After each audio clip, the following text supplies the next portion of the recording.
Практиката покажува дека ретко кој успева да добие трет мандат, трет пат доверба од граѓаните. Зоран Дамјановски ќе го трча третиот круг за татко на Куманова. Што ви дава сигурност да се кандидирате по трет пат? Прво, да одговорим на првото прашање. Практиката, можеби за Македонија, е и така.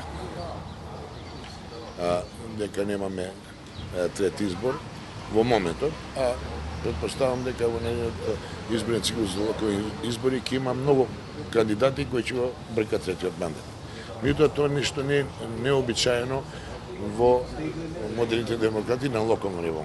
Еве, сега од балканските простори, бившите југ простори, ќе потенцирам неколку пример. Да кажем, градоначалникот на Варна е четврти мандат. Градоначалникот на Бања Лука е четврти мандат. Градоначалникот на Биеljina е трети мандат од Република Српска, кој се работува.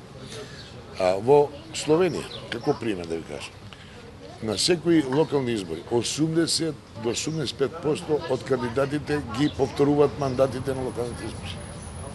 Така да локалните избори се нешто специфично кое зависи само од мислењето на граѓаните на тоа место каде работи. Бидејќи децентрализацијата ги дава тие можности. Да градоначалникот има непосреден контакт со граѓаните, да учествува во решавање на нивните проблеми, најчесто таа функција градоначалник, ако ја вршиш честно, одговорно и онака како што е законски пропишано, многу често успехот на изборите за ремандат е присутен. Така да, тоа што е трета кандидатура не е некој хендикеп во овој момент за мене, од аспект што постојано сум во контакт со граѓаните и го чувствам нивниот пулс и ги слушам. Се одлучив да се кандидирам од аспект што сметам дека поголем процент, да не кажам многу поголем од тие што не сакаат да бидам, ми даваат несебична подршка заедно да ги работиме проекти да го водиме ова Куманово напред. Каде имавте поголем проблем? Во самата партија да ги убедите дека треба да бидете вие кандидат? Јас проблем во партија немам. Со моите сопартици од Централното партиско раководство. Со најголем број од членството имам извредна соработка. Имам лични проблеми со определен број на членови и на општинското раководство и на Централното раководство од Куманово, кои во овој момент пројавија желба да бидат кандидати на Социјалдемократскиот сојуз на наредните локални избори. Меѓутоа, внатрешно партиското расположение беше јасно. Вие добивте 100 и колку гласа према неколку гласа на вашиот против кандидат. На конференцијата која се одржа сношта, од 134 делегати, само 4 делегати гласаа против. Тоа е негде 2% од делегатската структура, ајде да кажеме 2,5% од делегатската структура на конференцијата. За мене тоа е голема, прво е голема чест што ми го направија, а и голема обврска. Тоа што тие луѓе колку веруваат, ја треба да ги исполнам сите заложби. Прво, социјалдемократските програми и платформи, а пред се интерес на граѓаните. Колку блискост со Вучковски ќе ви биде предност или хендикеп во кампањата? Мојата близина со професор Лола Вучковски е на личен план. Јас сум кум на двете дечиња, сум ги крстил на едното дете, последното, и на дружбата е од приватни, лични причини. Политички не очекувам да Владо Вучковски во овој момент нешто ми попречи во мојата политичка кариера и во мојот изборен процес. Сметам дека спаѓам во група на интелектуалци во Социјалдемократскиот сојуз и многу добро ги познавам приликите и мислам дека нема разлог никаков да своите препукување на разбирање на релација Централно партиско раководство и Владо Вучковски, бивш председател на Социјалдемократскиот сојуз, да ги препукуваат преку Куманово, особено преку мојата позиција. што е она со што ќе се пофалите во предизборната кампања? Дека се го оствариле за овие 8 години? Па јас во мојата програма, која дадов како програма, партијска програма, која се кандидира на процесот за кандидирање од Социјалдемократскиот сојуз, дадов неколку визии и концепти и дадов ретроспективно работење. Не би сакал да елаборирам целосно, меѓутоа ќе ви дадам неколку Она што е најбитно. неколку главни правци. Во областа на инфраструктурата и капиталните инвестиции ќе ги потенцирам големите проекти, значи за изминатите 2 мандата, напред градскиот плоштад, КЕОД, со паркот кој е пропратна работа, реконструкција на Соколанскиот парк, изградба на 2 главни буливарски сообраќајници, Трета македонско-октомиска со 2 големи раскрцици и осветлување. Потоа направив гасификација на градот и отпашта пред 5 години и тој процес уште динамичен, уште трае. Денеска бевте на пуштање на еден голем комплекс на училиште од 2800 деца, 2 училишта кои се под дистрибуција, односно котларица на газ. Во тој период успеавме да направиме многу инфраструктури, проекти во спортот и образованието. Реконструкција на 60% училишта, изградба и доградба на училиште Толи Зордамис, изграда 2 спортски сали од тип на модерни спортски сали за спортување, рекреација и училишни спортови. Некако овие што ги промовира владата, ова ќе имате шанса утре да ги посетите, видите кој тип и каков тип на опрема се става там.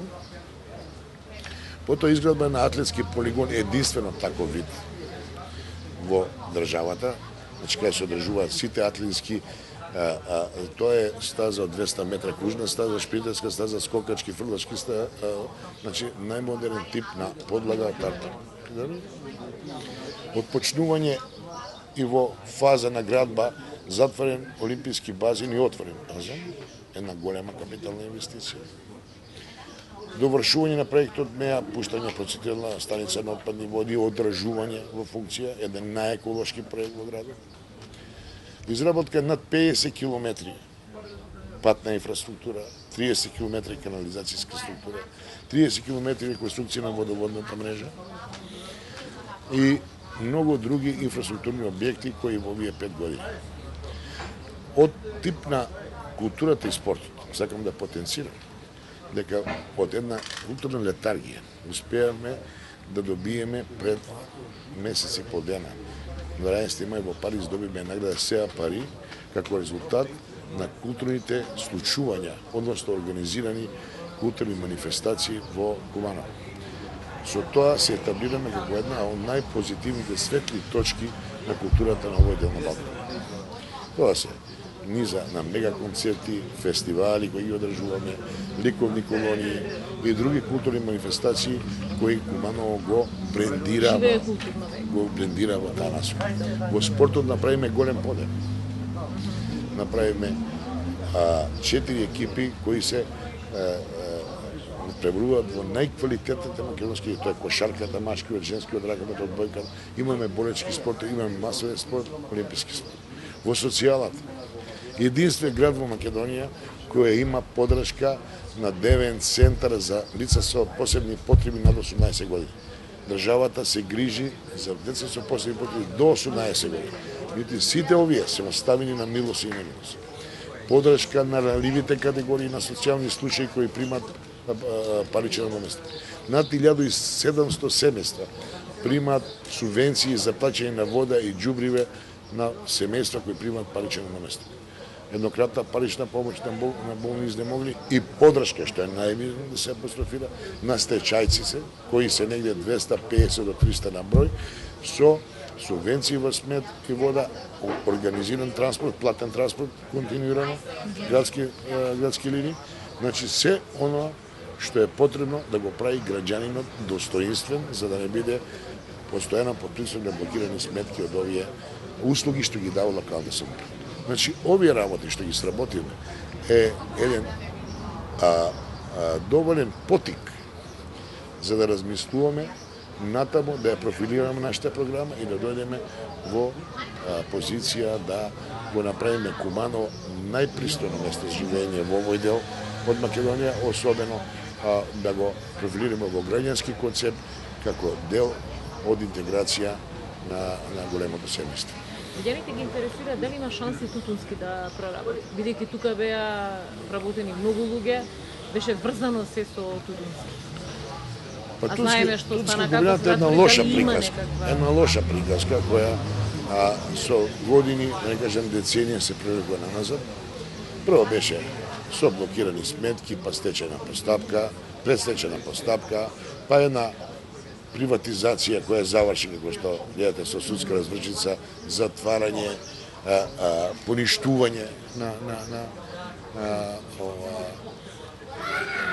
акционерските влогови и сега е во раце на државата, односно на акционерите кои се вратили назад и државата нешто менаџира со воведување на некоја управа. Во која форма ќе го тоа менаџира, тоа е само они знаат, бидејќи во овој момент не може да зборувам за некои податци кои ги немаме, меѓутоа од историското што го знаеме назад, тоа беше фирма која имаше огромни долгови. Тие долгови во моментот треба некој да ги прифати. Како ќе го менаџира тоа, на кој ќе го даде, кој ќе стопанисува, тоа надобро го знае Министерството на економија. И уште едно прашање би имала, кого посакувате за против кандидат овде во Куманово и дали после 20 години конечно може да дојде до промена, бидејќи беше Куманово традиционална седосамовска општина до сега? Па јас не знам кого посакувам, се зборуваат многу имиња. Се зборуваат имиња на така луѓе препознатливи во моровската провиненција и сите тие на некој начин се можни кандидати. Кој ќе биде од нив ќе одлучи централата на ВМРО да победи. Дали може ВМРО да победи? Во демократијата се е можно, значи изборите дават можност на секого. Меѓутоа, ние како политичка партија постојано ги следиме политичките движења преко политичките анализи, преко анкети, испитување на јавното мислење. Во моментот, тие се на наша страна. Сметам граѓаните се позитивни и ќе го прават тоа, мислам, и наредниот изборен процес. Ќе го дадат гласот данас. Ако се случи такво изненадување, тоа ништо не е необичаено.